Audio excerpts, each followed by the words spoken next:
I like to play, so when I'm home, I try to play as much as possible. And so when I play, I sort of create a mental sort of notebook of what I've seen and what I know I can do better. And so when I show up to a range or practice facility, I sort of have A, B, and C written out, whether it's, a little more focus on speed on the greens, or if the course demands a bunch of draws off the tee. There's always small things that us players like to tweak, and we all see the course differently, so we all have to adjust our games properly for the week.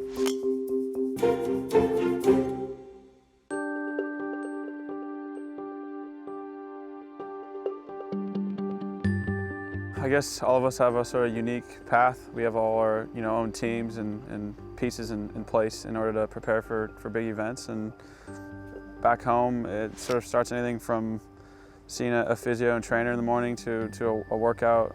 Whether it's early in the week, it'll be a heavier workout. Later in the week, it's a lighter workout. Seeing the dad for a tune-up. Usually he just sits there and talks to someone else and doesn't watch me hit too many balls, which is usually a good thing. So there's not too much homework to do for me. And most of it nowadays, I think, is sort of just getting a little bit of clarity mentally, taking time to spend away from the game, as odd as that sounds, but to just get the thoughts and everything kind of at zero is what I call it, versus being emotionally charged. And for me, that's sort of what's worked the best, showing up to tournaments sort of happy and fresh to play.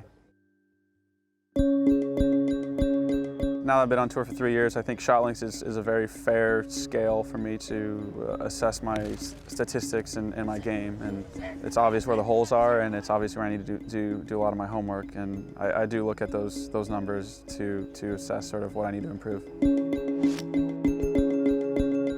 Bogey avoidance is big. I've been told that many times. Grew up rather aggressive. My caddy thinks I'm Superman. He thinks I can, hit a cut and a draw at the same time sometimes. But I'd like to say statistically I err on going for it way more than not. So I think it's paid off okay. But yeah, probably more on the aggressive side.